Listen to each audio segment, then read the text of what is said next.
अस्सलाम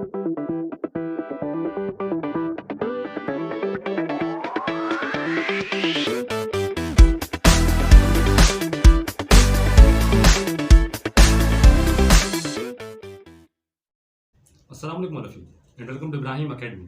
तो बेटा सर लास्ट लेक्चर में हमने इस एक्सरसाइज का क्वेश्चन नंबर 7 तक कंप्लीट कर लिया था, एक्सरसाइज 7.6। ठीक है जी। अगर आप लोग चैनल पर नए हैं, ठीक है, और आपने पहली दफ़ा वीडियो खोली है और चैनल को सब्सक्राइब नहीं किया अभी तक, तो भाई आपसे गुजारिश है पहले सब्सक्राइब कर लें, ठीक है, बेल नोटिफिकेशन ऑन कर लीजिएगा और वीडियो को लाइक भी करते शेयर भी करते उन लोगों के साथ जिनको इसकी असल ज़रूरत है, क्योंकि इससे होता ये है कि हमारी मोटिवेशन में इजाफा होता है और हम लोग जो है वो डेली बेसिस के ऊपर आपको लेक्चर्स प्रोवाइड करते रहेंगे। ठीक है जी। अगर सब्सक्रिप्शन नहीं मिलती तो इंसान डीमोटिवेट होकर काम छोड़ देता है। ठीक है, जैसे मैंने 2018 में किया था। मतलब अभी कोई इरादा तो नहीं है मेरा काम छोड़ने का, लेकिन ये कि आप लोग जो है वो फिर भी सब्सक्राइब जरूर कर दिया करें चैनल को, ताकि जो है वो कुछ इनकम भी जनरेट हो हमें और हम लोग जो है वो आपके लिए काम करते रहें। अच्छा देखो, इस सवाल के अंदर ना क्वेश्चन नंबर 8 जो है, यहाँ पे थोड़ा सा ट्विस्ट है, लेकिन सारा कॉन्सेप्ट परपेंडिकुलर जो वो थे ग्रेडियंट्स उसके ऊपर सारा जो है मबनी है। आप लोग क्या देखें सर, सवाल पढ़ लें पहले। बोलते हैं 3 पॉइंट्स हैव कोऑर्डिनेट्स, मैंने लिख दिया ऊपर ABC, A 6,6 है, B -3,3 और C जो है वो 9,K। ठीक है जी। अच्छा, आपको जो है वो कोऑर्डिनेट्स में नजर आ रहा है कि यार आपको एक अननोन वेरिएबल दिया है उसमें K, ठीक है, और वही आपको निकालने को बोलेगा एंड में। देखो यार, the foot of the perpendicular from A to BC is the mid point of BC। ठीक है, मैंने बताया था इसके पिछले सवाल में कि जब भी फुट की बात करेगा, ठीक है, एक लाइन की बात करेगा और एक पॉइंट की बात करेगा, ये तीन चीजें। तो आपने क्या करना है, आपने सीधा एक पॉइंट से लाइन निकालनी है जो इस लाइन के ऊपर आएगी जिसके साथ उसने फुट लिखा हुआ है। फुट ऑफ BC बोल रहा है ना, तो BC की लाइन पे फुट बन रहा है, यानी कि ये 90 डिग्री बना रहा होगा। ठीक है बेटा, ये 90 डिग्री होगा, यानी कि AM। अच्छा, मैंने इसको M बोल दिया क्योंकि मिड पॉइंट बोल रहा है ना वो। बोले ये जो पॉइंट है जहां पे आके ये जो लाइन आ रही है A से निकलकर, ये वाली, ये जहां पे आके BC को टच कर रही है, ये B और C का मिड पॉइंट है। ठीक, अच्छा मिड पॉइंट है। और अच्छा, ये तो हो गया सारा काम। और क्या बोल रहा है, ठीक है, calculate the possible values of K। ठीक है, कि भाई K की वैल्यू अब क्या क्या हो सकती है। देखो अब यहाँ पे आपका जो वो है ना, क्या बोलते हैं, स्ट्रेटेजी जो है सवाल को सॉल्व करने के लिए, वो आपने सोचना ये कि भाई मुझे K की क्या आंसर निकालने के लिए क्या क्या सामान दिया। ठीक है, सबसे पहले देखो, तो मैं मिड पॉइंट की बात कर रहा है, वो B और C का मिड पॉइंट है M। तो अगर B और C को यूज करके मैं M के कोऑर्डिनेट्स निकाल लूँ, तो M के कोऑर्डिनेट्स और ये कोऑर्डिनेट्स ये होंगे, इनका ग्रेडियंट और इनका ग्रेडियंट वो आपस में परपेंडिकुलर होगा। ठीक है, तो M1 इंटू M2 -1 करूंगा, एक बनेगा इक्वेशन, और उस इक्वेशन में सिर्फ एक वेरिएबल होगा K, जिसका आंसर मैं निकाल लूंगा। शुरू करते हैं, मिड पॉइंट निकालो पहले। ये वाला मिड पॉइंट का फॉर्मूला होता है बेटा MP = x2 + x1/2, y2 + y1/2। ये पूरा मिड पॉइंट होता है। अच्छा, मिड पॉइंट किस चीज का, x1 y1 x2 y2। तो ये ले लो 9 + -3, 9 + -3/2, K + 3/2।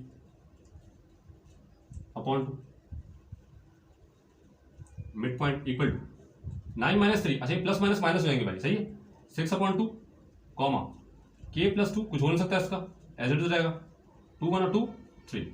तो मिड पॉइंट जो बेटा आ रहा है आपके सामने 3, K + 2/2। ठीक है, तो मिड पॉइंट का जो आंसर आया,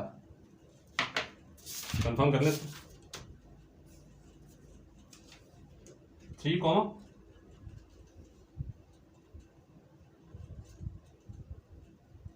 अच्छा ये K + 3 बेटा, ये देखो ना गलती हो गई यहाँ पर, K + 3 भाई। ठीक है, ये 3 था, ये हो गया, ये 3 होगा, बात सही है। जैसा मैंने सॉल्व किया पहले का, असल पूरा दिन मैं ही मैथ्स पढ़ा रहा होता हूँ, तो इस टाइम आके थकन इतनी होती है कि चीज़ें जो है वो आगे पीछे हो जाती हैं। इस वजह से सॉल्व करके पहले रखा था, ताकि आपको जो है वो समझाने में क्रॉस चेक करते रहें। ठीक है भाई, 3 + K हो जाएगा, बिल्कुल सही, K + 3/2 यहाँ तक आ गया। अच्छा, ये मिड पॉइंट का आंसर जो आया तुम्हारे सामने, वो आया कुछ ऐसा, 3, K + 3 अच्छा ये अपॉन, ये सर ये वाला 2, ये कोऑर्डिनेट्स आ गए M के। ठीक है भाई। अच्छा, अब जरा एक बात नोट करो कि अगर मैं A और M को यूज करके, इनके कोऑर्डिनेट्स को यूज करके AM का ग्रेडियंट निकालता हूं, ठीक है, मैं इसको बोलूंगा ये M1 है,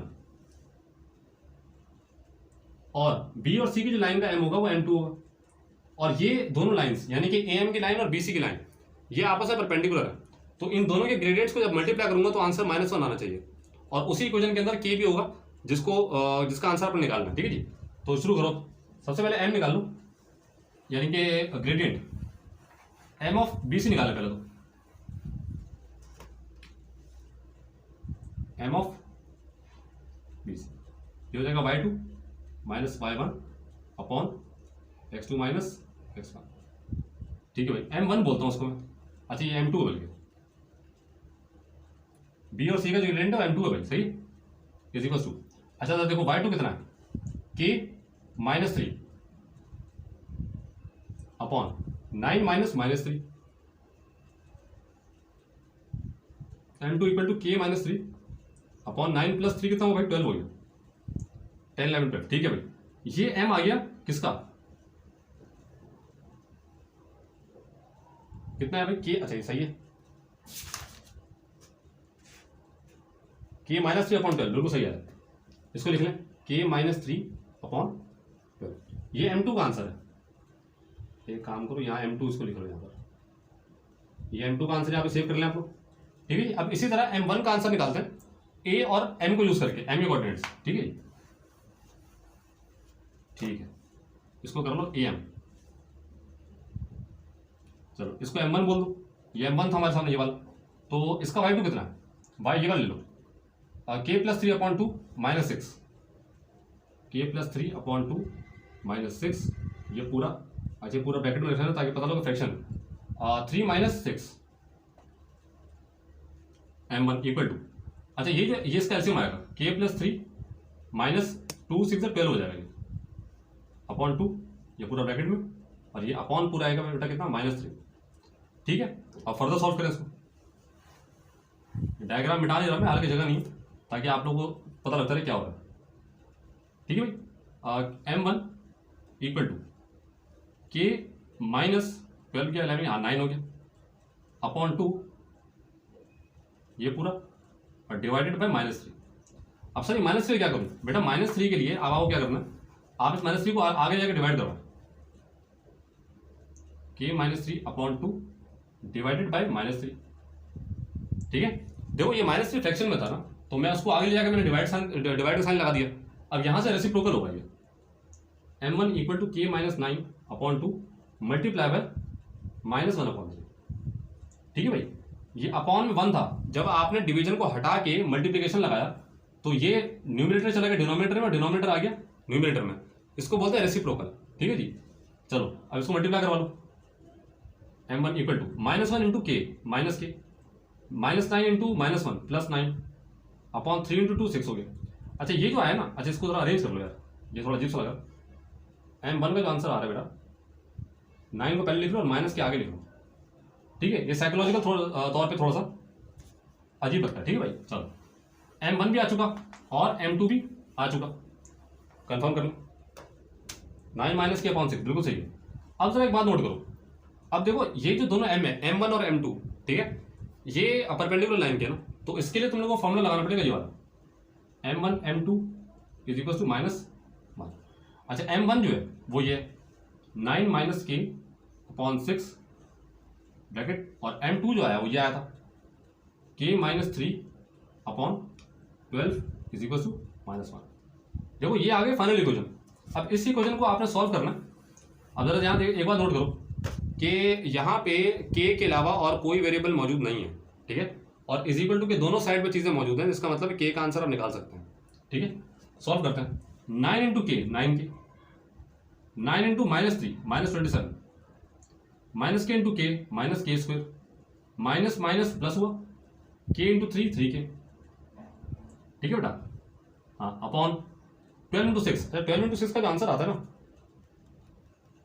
वो 72 आएगा। अच्छा बल्कि मैंने सॉल्व किया तो फिर भी कर लो, इधर भी थोड़ा सा मसला है। 12 72 इज इक्वल टू -1। ठीक है, 7 टू 1 ले जाए, -1 से मल्टीप्लाई। अच्छा यहाँ पे एक और काम करो, जो चीज़ सॉल्व हो रही है सॉल्व कर लो। 3 की और 9 की 12 की हो जाएगा, माइनस के स्क्वायर प्लस 12 के माइनस 27 इज इक्वल टू -72। ठीक है भाई, इसको यहाँ ले आओ, minus k square plus 12k minus 27 plus 72 equal to 0। अच्छा, इसको अगर सॉल्व कर लें आप लोग तो 45 आएगा सर आंसर इसका। 72 minus 27 45 minus k square plus 12k plus 45 equal to 0। Sir अब क्या करूँ बेटे, क्वाड्रेटिक इक्वेशन है, लेकिन एक मसला है। मसला ये है कि वेरिएबल के साथ जो के स्क्वायर है ये वाला, इसका माइनस लगा हुआ है। तो एक काम करें, आप इस पूरी इक्वेशन को -1 से मल्टीप्लाई करवा दें, तो ये सारे साइन चेंज हो जाएंगे। ये हो जाएगा के स्क्वायर पॉजिटिव हो जाएगा, ये प्लस था नेगेटिव हो जाएगा, और ये प्लस था नेगेटिव हो जाएगा इक्वल टू 0। अब ये जो है इसके फैक्टर बनेंगे, ये आप लोगों को बखूबी आता होगा जो लोग शुरू से फॉलो कर रहे हैं। हर एक चीज़ समझा चुका हूँ मैं बहुत पहले से, हर एक चीज़ बहुत डिटेल में हमने पढ़ी है। अगर आप लोग चैनल पे नए हैं तो सबसे पहले सब्सक्राइब कर लो भाई, ठीक है। और दूसरी बात ये कि अगर नहीं पढ़ा हुआ तो फैक्टराइजेशन जाके देख लेना। मैंने कल एक वीडियो अपलोड की है, छोटी सी वीडियो है, वो मैंने बोर्ड पे नहीं की, वो मैंने इस पर की है, समझ लें, पेपर के ऊपर। तो फैक्टराइजेशन का रूल मैंने समझाया हुआ किस तरह फैक्टराइज होता है, वो आप लोग देख लीजिएगा जाकर, तो आपको समझ आ जाएगा इंशाल्लाह। आपको लिंक डिस्क्रिप्शन में मिल जाएगा, ठीक है जी। 45 × 1 ये कोफिशिएंट जो है 1 है के स्क्वायर का, तो 45 को 1 से मल्टीप्लाई किया 45 आया। अब 45 के बनाओ फैक्टर, 5 9 3 3 और 3 1। अब यहाँ से 5 3 3, ठीक है, इनमें से आपको फैक्टर ढूंढने दो नंबर ऐसे कि जिनको मल्टीप्लाई करूँ तो 45 आए, और प्लस या माइनस करूँ तो ये बीच वाला 12 आना चाहिए, ठीक है। नोट करो, 5 × 3 करूँगा, ठीक है, तो 15 आता है। 15 × 3 करूँगा तो 45 आता है, और 15 में से 3 माइनस करूँगा तो 12 आएगा। तो यहाँ पे 15 और 3 बनेंगे ये दो। अच्छा, किस तरह अप्लाई, किस तरह करना है इसको,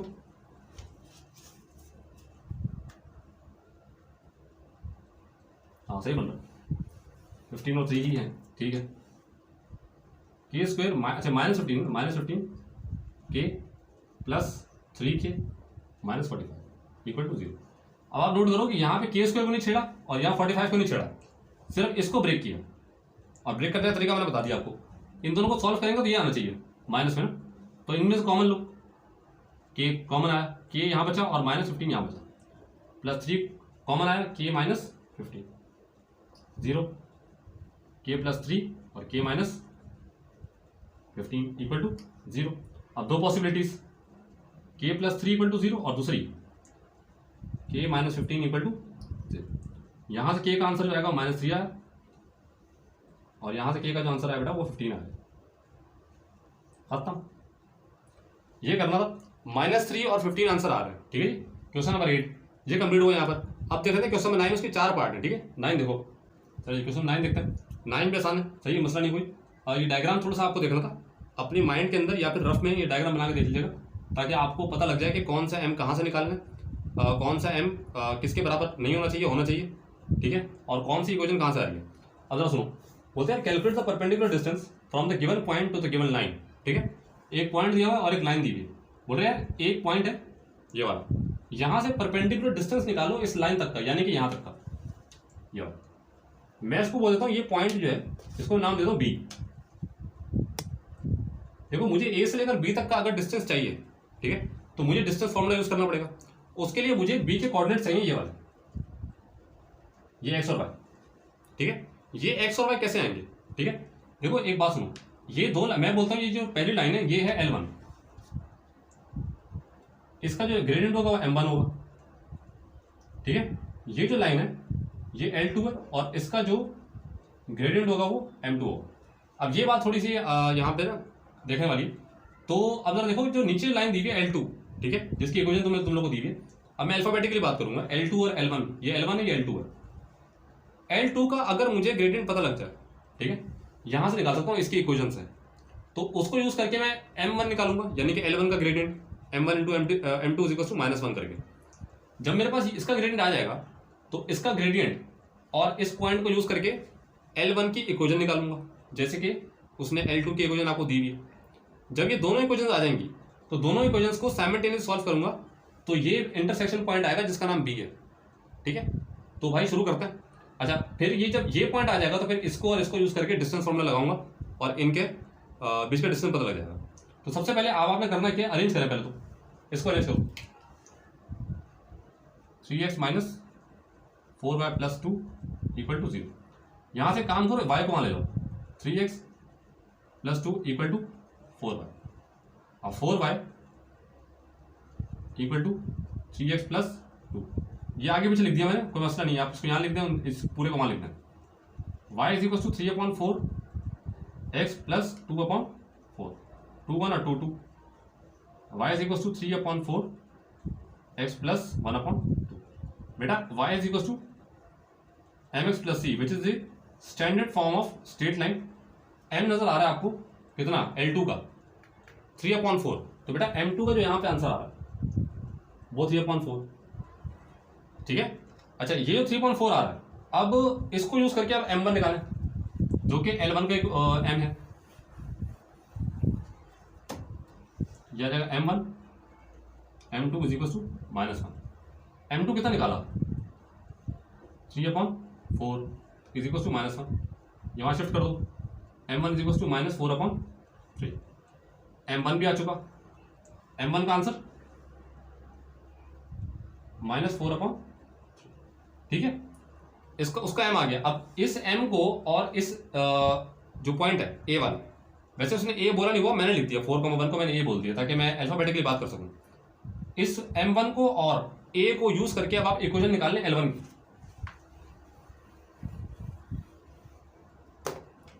ठीक है भाई, ये हो जाएगा। अच्छा, -4/3 equal to y-1 divided by x-4। अच्छा भाई, अगर आप लोग वीडियो पे नए हैं ना, आपको ये चीज़ समझ नहीं आ रही, तो भाई गुजारिश ये है कि आप पुराने लेक्चर जाकर देख लीजिएगा, उसमें ये सब चीज़ें बहुत डिटेल से बताई हुई है मैं क्या कर रहा हूँ, ठीक है। यहाँ पे मैं ज़्यादा डिटेल नहीं बता सकता क्योंकि बहुत लोग फॉलो कर रहे हैं और वो बोर हो जाएंगे, ठीक है। तो जिन्होंने पहले पढ़ लिए तो पुराने लेक्चर जाकर देख लीजिएगा, जहाँ पे मैंने इक्वेशन तो लाइन समझाई हुई है और ग्रेडियंट वगैरह सबकी बातें की हुई हैं, ठीक है। आपको लिंक जो है वो सब डिस्क्रिप्शन में मिल जाएंगे, ठीक है, आप देख लीजिएगा वहाँ से। इसको वहाँ जाकर मल्टीप्लाई करवा दो, -4 into x-4 is equal to 3 into y-1, -4x plus 16 equal to 3y -3।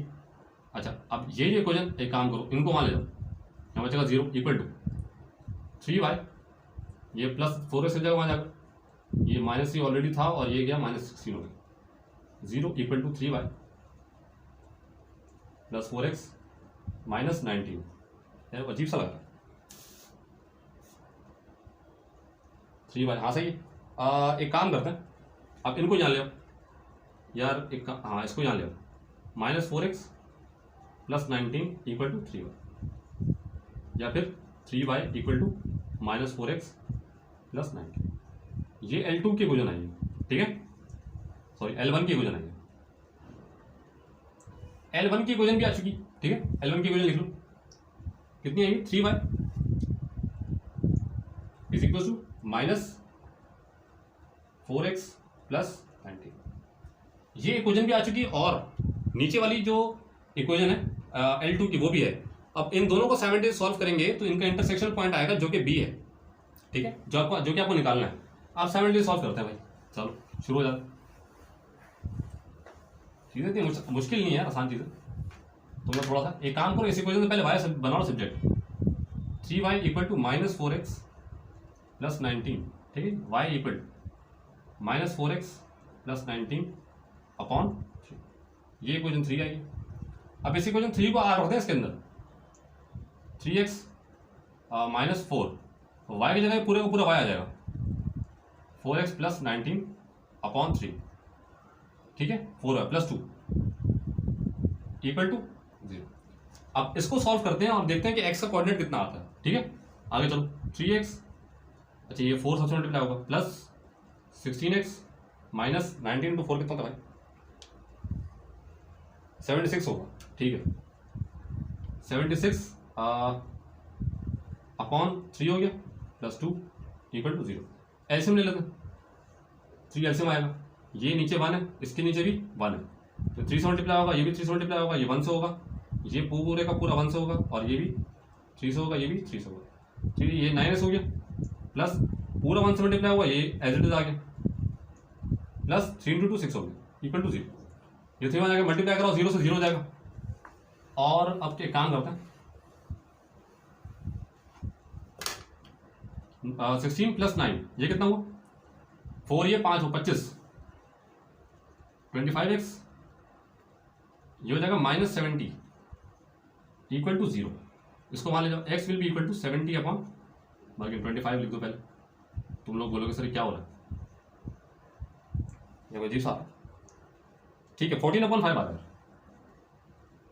Cancel out करोगे 14/5 आएगा, कैलकुलेटर में कर लीजिएगा भाई। ठीक है ये आ गया। अब एक काम करें सर, x तो आ गया, यानी कि इसका जो x आ रहा है बेटा b का वो आ रहा है 14/5। अब इसका y निकालना है। ठीक है आई होप आप लोग को समझ आ रहा होगा, बहुत फास्ट लेके नहीं चल रहा मैं, लेकिन ये कि सवाल बहुत लंबे हैं और वीडियो बहुत लंबी हो जाती है। ठीक है तो इस वजह से है थोड़ा सा फास्ट लेके चलना पड़ता है, क्योंकि पुराने कॉन्सेप्ट में सारे समझा चुका हूँ। ठीक है जी y देख लो, x आंसर ही आ गया ना। अब y निकालने के लिए कोई भी क्वेश्चन यूज कर लो। मैं एक काम करता हूँ, मैंने कौन सी यूज की भाई यहाँ पर, CS+1 वाली ये यूज की, आप इसको यूज कर लें। 3x - 4y + 2 = 0। इसके अंदर एक्सपोर्ट करते हैं, x कितना है 14/5 - 4y + 2 = अच्छा यहाँ पर कैलकुलेट कर लो यार, क्योंकि ना बाकी नहीं कैलकुलेट हुआ। हाय हाय 14 × 3 42/5 है भाई, -4y + 2 = 0। अच्छा इसका एलसीएम ले लें, 5 एलसीएम आएगा, 42 - 25 हो जाएगा +10 हो जाएगा = 0। ये माना कि मल्टीप्लाई हुआ 0 हो गया, ये वाला 5 वहाँ जाकर 0 से मल्टीप्लाई होगा। ठीक है यहाँ डिवाइड हो रहा है, 10 + 42 + 10 52 हो गया, -20y = 0। 20y मान लीजिए 52 = 20y, y = 52/20। और इसका आंसर क्या है 13/5 आना चाहिए, 52 / 20 13/5 बिल्कुल सही है बेटा। y का जो कोऑर्डिनेट आ रहा है वो 13/5 आ रहा है। ठीक है यानी कि इसका जो कोऑर्डिनेट आया y वाला वो आया 13/5। ठीक है ये स्टेप यहाँ तक करते करते आप लोग पहुंच गए अब b के कोऑर्डिनेट्स के ऊपर। ठीक है काफ़ी लंबा सवाल खिंचाइए। अच्छा मैं इसका एक ही पार्ट कर पाऊंगा ये वाला, क्योंकि बाकी सारे पार्ट सेम है और आप लोग कर सकते हैं उसको। ठीक क्योंकि सारे पार्ट इस तरह होंगे, एक पॉइंट है और दूसरी लाइन है, तो वहां से आपको ये काम करने सारे 12। तो a और b दोनों कोऑर्डिनेट्स आ चुके हैं। ठीक है अब इनका मुझे निकालना है डिस्टेंस, तो जाहिर सी बात है डिस्टेंस फॉर्मूला लगाना है अपना, कुछ भी नहीं करना। तो मैं डिस्टेंस फॉर्मूला लगाता हूँ a और b के लिए। ठीक है बेटा चलो AB = ये अंडर x2 - x1 का whole square plus y2 - y1 का होल स्क्वायर। AB = जी बेटा अब यहाँ पे x2 ये ले लो 14/5 माइनस 4 होल स्क्वायर प्लस 13/5 -1 का होल स्क्वायर। अच्छा अब एक काम करें आप लोग इसको कैलकुलेट करें, क्योंकि देखो अब ये अच्छा यहाँ पे जो आंसर आएगा ना ये तो आएगा 36 अपॉन, हाँ पूरे कैलकुलेट करने के बाद जो आएगा वो 36/25। ठीक है प्लस इसको जो सॉल्व करने के बाद जो आंसर आएगा वो आएगा 64/25। 64 है भाई। ठीक है और इसको जब सॉल्व करेंगे आप लोग, ये मैंने असल में करके रखे हैं, आप लोग कैलकुलेटर पे कर लीजिएगा, मैंने किया हुआ था यहाँ पर, तो डायरेक्ट कर रहा हूँ ताकि कैलकुलेटर यूज करने में टाइम ज़्यादा ना हो। तो इसको सॉल्व करने के बाद AB = √4 आ रहा है, और जो इन द एंड आंसर आएगा बेटा वो 2 यूनिट्स आएगा। ठीक है ये दो यूनिट आंसर इसका, A से लेकर B तक का क्या है, ये डिस्टेंस आप ये निकलवाने के लिए उसने कितना काम करा है सोचे आप। ठीक है ये आप उसी वक्त कर सकते हैं जब आपको जो है वो सारी नॉलेज हो कोऑर्डिनेट्स की, जो कोऑर्डिनेट ज्योमेट्री की, और आपको पेचीदगियाँ पता होनी चाहिए। ठीक है कि मुझे कौन सी चीज़ को कहाँ यूज़ करना है, और छोटी छोटी बातों को हर एक सिचुएशन को आपको पता होना चाहिए। हर एक कॉन्सेप्ट आपका क्लियर होगा तो आप जो है वो पेपर के अंदर बड़े सवाल करेंगे। ठीक है अच्छा आपसे गुजारिश है कि भाई चैनल अगर पसंद आ रहा है, आपको वीडियो पसंद आ रही है, तो चैनल को सब्सक्राइब जरूर कर दिया करें हमारी मोटिवेशन के लिए। और लोगों तक इसको शेयर भी करें जो एड मैथ्स के स्टूडेंट हैं, और उन लोगों तक भी शेयर करें जो मैथ्स पढ़ना चाहते हैं, शौकीन है जो, ठीक है। तो वीडियो को लाइक भी करते, शेयर भी करते हैं उन लोगों के साथ जिनको इसकी अशद ज़रूरत है। तो इसी उम्मीद के साथ कि अल्लाह ताला आपका और इस पाकिस्तान का हामी नासिर हो। पाकिस्तान जिंदाबाद, पाक फौज जिंदाबाद।